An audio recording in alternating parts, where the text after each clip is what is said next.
महाराज, आपके राज्य में क्या मुसलमान सुरक्षित है?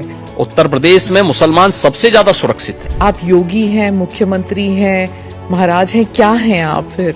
मैं एक सामान्य नागरिक हूँ, उत्तर प्रदेश का एक नागरिक हूँ। शिव को आदर्श मानते हैं, उनकी पूजा करते हैं, तो स्वाभाविक रूप से उनके अच्छे गुण भी हमारे अंदर उनकी कृपा से समाहित होते हैं। जो औरंगजेब को, बाबर को अपना आदर्श मानता होगा, तो उन जैसे गुण भी उनके अंदर देखने को मिलेंगे। कभी कभी ऐसे लगता है आप रोगी हटाने की बात कर रहे हैं, क्योंकि जो बुलडोजर चला है, आज नागपुर में चला है, यहाँ पर भी कोर्ट भी कहता है कि ये बुलडोजर जस्टिस बंद होना चाहिए। देखो, जो न्याय मानते होंगे उनके लिए न्याय होता है, कानून के दायरे में रह करके उनको सबक भी सिखाया जाता है। क्योंकि आए दिन सनातन की बात होती है।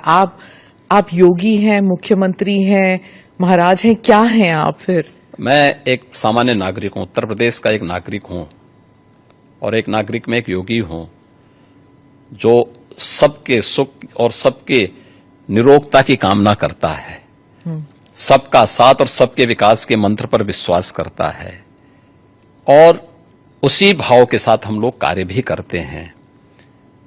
आप मुझे बताइए, दुनिया की सबसे प्राचीनतम धर्म और संस्कृति है सनातन धर्म। उसके नाम से ही आप अंदाजा लगा सकते हैं। दुनिया की कोई जाति, मत और मजहब नहीं है जिसको उसकी विपत्ति के समय सनातन धर्मावलंबियों ने शरण न दी हो, उसके संरक्षण के लिए उसको हर प्रकार से फलने फूलने के लिए अवसर न प्रदान किया हो। लेकिन बदले में उसे मिला क्या? बदले में मिला क्या? और दुनिया के अंदर कोई उदाहरण नहीं, कोई उदाहरण नहीं कि कहीं भी हिंदू राजाओं ने दुनिया के अंदर कहीं भी अपने बल पर, अपने वैभव के दंभ से किसी पर आधिपत्य स्थापित किया हो, कहीं नहीं है। देखिए उदाहरण, अयम निज परोवेति गणना लघु चेतसाम उदार चरितानाम तो वसुधैव कुटुंबकम, इस सनातन वाक्य है। दुनिया के अंदर कोई बोलता है? दुनिया के अंदर किसी ने इसका आचरण किया? कोई नहीं किया। सब तो हड़पना चाहते हैं। यानी यह अपना है, यह पराया है, यह भेदभाव छोटी संकुचित बुद्धि के लोग करते हैं। उदार चरित्र के लोगों के लिए तो पूरी दुनिया ही एक परिवार है। इस भाव के साथ सनातन धर्मावलंबी ने हमेशा काम किया है, और आज भी उदाहरण देखने को मिल सकता है कि 100 हिंदू परिवारों के बीच में, 100 हिंदू परिवारों के बीच में एक मुस्लिम परिवार सबसे सुरक्षित रहता है। उसको इसके पर्व और त्योहारों को, उसको अपने सभी मजहबी कर्मों को करने के लिए, या जिस मत और मजहब या संप्रदाय या सेक्ट का अनुयायी होगा उसको उस परंपरा के अनुसार अपने सारे धार्मिक मान्यताओं या उपासना विधि को पूरी स्वतंत्रता होती है। लेकिन मैं कहता हूं 100 परिवारों के बीच में, एक हिंदू की बात तो दूर करिए, 100 मुस्लिम परिवारों के बीच में 50 हिंदू सुरक्षित रह सकता है क्या? नहीं रह सकता। अब बांग्लादेश आपके सामने उदाहरण है, इससे पहले पाकिस्तान उदाहरण था, अफगानिस्तान में क्या हुआ था। ये चीजें दिखाती हैं, और होशियारी यही है कि कहीं धुआं उड़ रहा हो या किसी को ठोकर लग रही हो, तो हमें ठोकर लगे इससे पहले हम संभल जाएं। तो वही संभलने के लिए बोला जाता है। हम तो सबके बीच सबको समान भाव से देख रहे हैं। उत्तर प्रदेश में मुसलमान सबसे ज्यादा सुरक्षित है, सबसे ज्यादा सुरक्षित है। अगर हिंदू सुरक्षित है तो वह भी सुरक्षित है। अगर दंगे यहां यूपी में होते थे जो 2017 के पहले, अगर हिंदू की दुकान जलती थी तो मुसलमान की भी जलती थी, हिंदू का घर जलता था तो मुसलमान की भी जलती थी। और 17 के बाद से दंगे बंद हुए। अगर हिंदू सुरक्षित है तो मुसलमान भी सुरक्षित है। और दूसरा, जो मैंने कहा कि इतिहास में कोई उदाहरण नहीं बता सकता कि अपने बल से, अपने वैभव से किसी हिंदू राजा ने किसी देश पर जबरन कब्जा किया हो, कभी नहीं। इतिहास इसका उदाहरण है, आप उठा के देख सकते हैं भगवान राम लंका में गए और लंका में रावण पर विजय प्राप्त करके लक्ष्मण को वहां के वैभव को देख के थोड़ा मोहित हुए। भगवान राम ने कहा, नहीं लक्ष्मण, उन्होंने उनको एक ही बात कही और मुझे लगता है कि आज की पीढ़ी के लिए बहुत प्रेरणादायी है जो उन्होंने उस समय कही थी। लक्ष्मण जी को जो प्रेरणा, जो निर्देश भगवान राम दे रहे हैं लंका के बारे में, अपि स्वर्णमयी लंका नमे लक्ष्मण रोचते, जननी जन्म भूमिस्य स्वर्गादपि गरीयसी, कि लक्ष्मण लंका भले ही सोने की क्यों न हो, लेकिन याद रखना ये मुझे रुचिकर नहीं लगती, मेरी रुचि का नहीं है। मेरा काम था माता सीता को दुरात्मा रावण से मुक्त करना, वो मैंने कर लिया है। अब हमें यहां से निकलना है, क्योंकि जिस मां ने जन्म दिया है और जहां हमने जन्म लिया है उससे बढ़कर के दूसरा कोई भी, स्वर्ग से बढ़कर के उपभोग दूसरा हो ही नहीं सकता, इससे बढ़कर के उपभोग हो ही नहीं सकता है, चाहे वो स्वर्ग ही क्यों ना हो। और इसलिए हम यहां नहीं करेंगे। ये उदाहरण मैं इसलिए दे रहा हूं जिसलिए जो सनातन धर्म पर प्रहार करते हैं उनकी आंखें खुले, वो देखें। उदाहरण हमारे सामने पर्याप्त हैं और ऐसे अनेक उदाहरण आपको समय समय पर मिलेंगे। मुख्यमंत्री जी, उत्तर प्रदेश में लगातार 2 टर्म से आप चीफ मिनिस्टर रहे हैं और ये अपने आप में एक उपलब्धि है, उत्तर प्रदेश में कभी हुआ नहीं, और आप लॉन्गेस्ट सर्विंग चीफ मिनिस्टर भी हैं। तो उत्तर प्रदेश की जनता ने आपको दूसरी बार क्यों इलेक्ट किया था? क्या इसलिए कि आपकी छवि एक हिंदुत्ववादी नेता की है, या फिर फर्स्ट टर्म में आपने माफिया राज पर जो धावा बोला था इसकी वजह से? किस लिए आपको दूसरी टर्म में, और क्या एक और सवाल इसमें, क्या आप हैट्रिक के लिए ट्राई कर रहे हैं? आप देखिए, मैं रहा नहीं हूं, मैं वर्तमान में भी चीफ मिनिस्टर हूं और पिछले 8 वर्ष के अंदर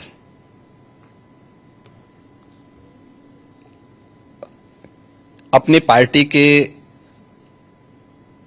नेतृत्व के कारण, पार्टी के और सहयोगी दलों के सभी नेताओं के सहयोग के कारण, भारतीय जनता पार्टी के एक कार्यकर्ता और अन्य सहयोगी संगठनों के सहयोग से जनता जनार्दन का जो आशीर्वाद हमें प्राप्त हुआ है, तो ये हमारी सरकार को पहली बार यह अवसर मिला है कि आजादी के बाद कोई मुख्यमंत्री 5 वर्षों तक लगातार काम करे और फिर से वह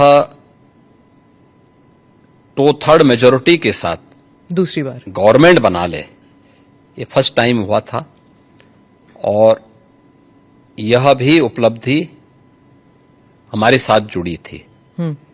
और पिछले 8 वर्ष से तो हम यहां सेवा कर ही रहे हैं, तो सेवा, सुरक्षा और सुशासन का जो मॉडल हमारी पार्टी का था उसको प्रभावी ढंग से उत्तर प्रदेश में लागू करने के कारण आज जनता जनार्दन का व्यापक आशीर्वाद भारतीय जनता पार्टी के साथ में है, हमारे साथ में है।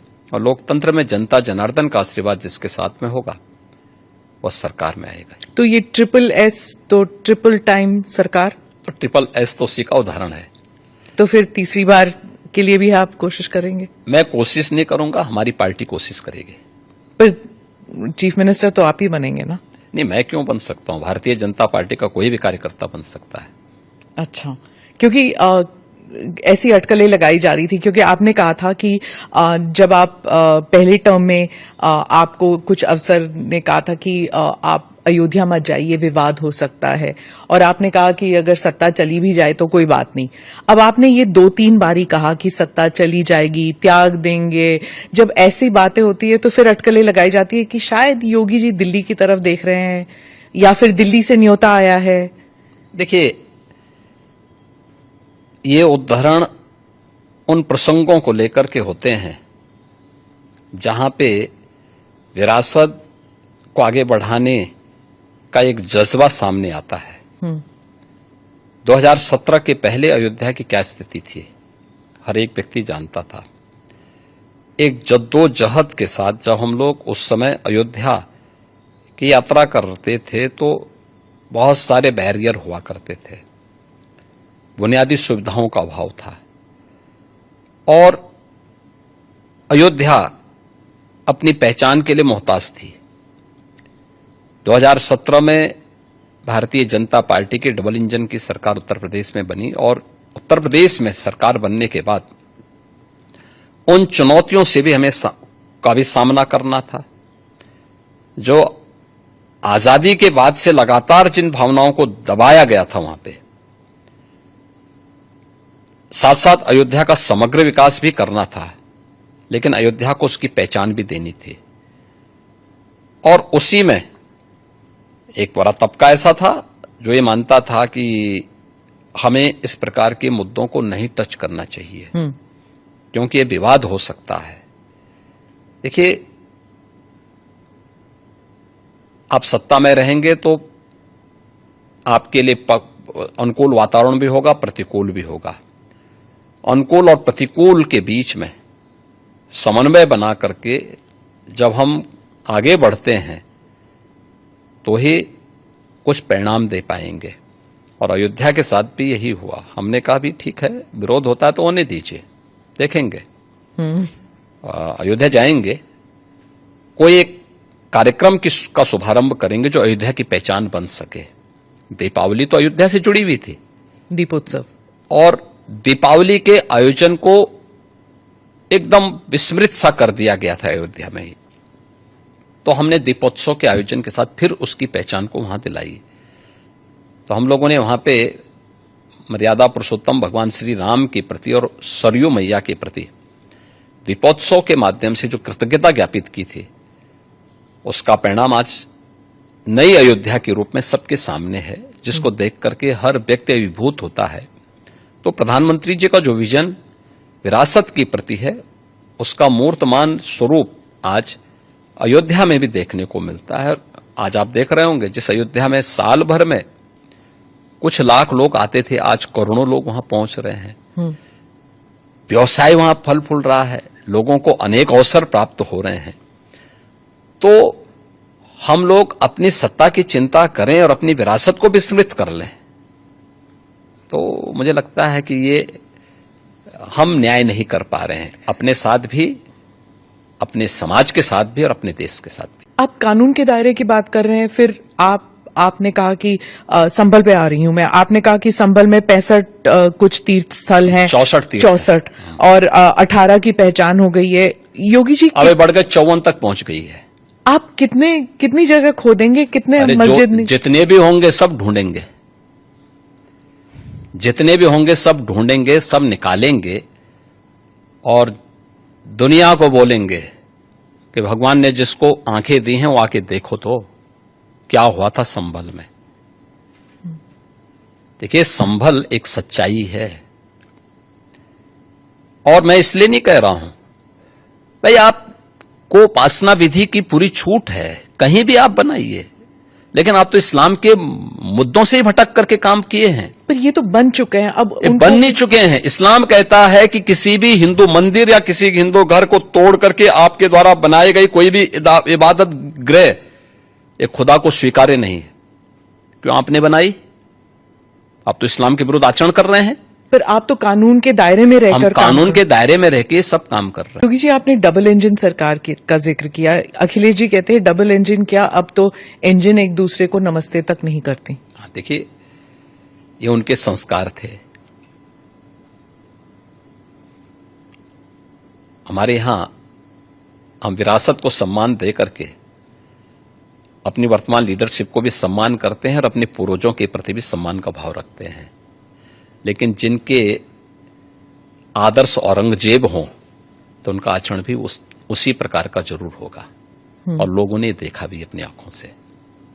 आप क्यों कहते हैं कि उनका औरंगजेब उनके लिए आदर्श हैं?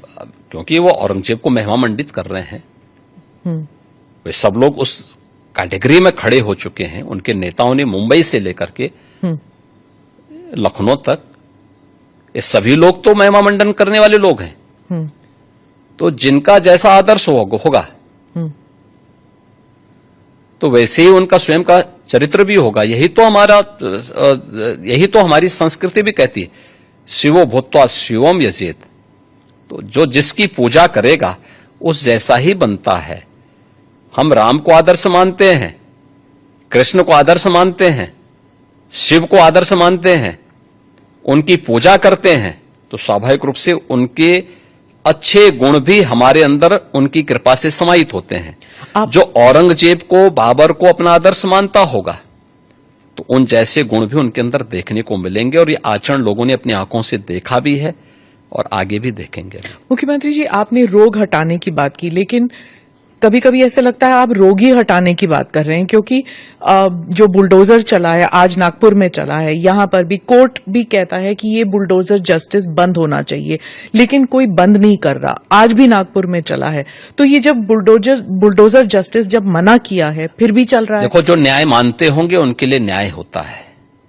जो स्वयं न्याय को, कानून को अपने हाथों में लेते हैं, तो बहुत बार कानून के दायरे में रहकर के उनको सबक भी सिखाया जाता है। जो जैसे समझेगा उसको उसी भाषा में समझाना चाहिए। आप मुझे बताइए, कोई हिंसक बनकर के प्रहार करने के लिए आ जाए हमारे सामने और हम उसके सामने गिड़गिड़ाएं, ये नहीं। अगर वो हिंसक बन के आया तो उसको पहले उसकी हिंसा का प्रतिकार तो वहां पे करना पड़ेगा ना। वो कहते हैं आपको हिस्ट्री के बारे में कुछ पता नहीं है। राणा संगा के बारे में उन्होंने कहा कि वो थे जिन्होंने बाबर को न्योता दिया था। आप जानते नहीं हैं अपनी विरासत के बारे में। हिस्ट्री ये लोग जानते हैं। हिस्ट्री यही लोग जानते हैं जो जिन्ना को महिमामंडित करते हैं। हमें याद है, इसी उत्तर प्रदेश में हम लोग लौह पुरुष सरदार वल्लभ भाई पटेल की unity, run up for unity के कार्यक्रम के साथ जुड़ रहे थे। हमने पूरे प्रदेशवासियों को इसके लिए आमंत्रित किया था। सरकार भी थी, भारतीय जनता पार्टी भी थी, सभी दलों को हमने आमंत्रित किया था। एक तरफ सरदार वल्लभ भाई पटेल जो भारत की एकता के आदर्श हैं, भारत की एकात्मता के शिल्पी हैं, हम उनके प्रति श्रद्धा का भाव व्यक्त कर रहे थे, और ये लोग जिन्ना को महिमामंडन कर रहे थे। तो ये वही कैटेगरी है, ये वही ब्रीड है जो बाबर से लेकर के औरंगजेब तक और जिन्ना तक को महिमामंडन करते हैं। तो देश के प्रति इनके भाव क्या होंगे, भारत की विरासत के प्रति इनके भाव क्या होंगे, भारत के महापुरुषों के प्रति क्या इनके भाव क्या होंगे, ये अंदाजा इसी से लगाया जा सकता है। और ये लोग अवसरवादी भी हैं, इनको पलटी मारने में कोई देर नहीं लगेगी। भाई आज कर रहे हैं तो कहीं वोट लेना होगा, तो उनके कुछ नेताओं ने बयान देने शुरू किए हैं कि अब जो लॉस हो रहा है और जो कटघरे में खड़े हुए हैं, ठीक है, तो उसके बारे में इन्होंने कहना शुरू कर दिया, नहीं साहब ये तो जो है उन्होंने गलत बोला है, और ये तो राष्ट्रीय महापुरुष थे, राष्ट्र नायक थे। राणा सांगा के इतिहास को अगर इन्होंने पढ़ा होता, वो महान योद्धा जिसके शरीर के घाव इस बात को बताते थे कि इन्होंने भारत की धर्म और संस्कृति को बचाने के लिए उस समय किस प्रकार के पराक्रम का परिचय दिया था।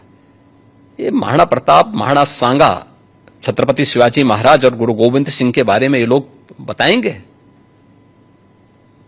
इतिहास के बारे में लोग क्या जानते हैं? जो औरंगजेब और बाबर की पूजा करते हो, जो जिन्ना को अपना आदर्श मानते हो, इन लोगों से इसकी उम्मीद नहीं की जा सकती है। आप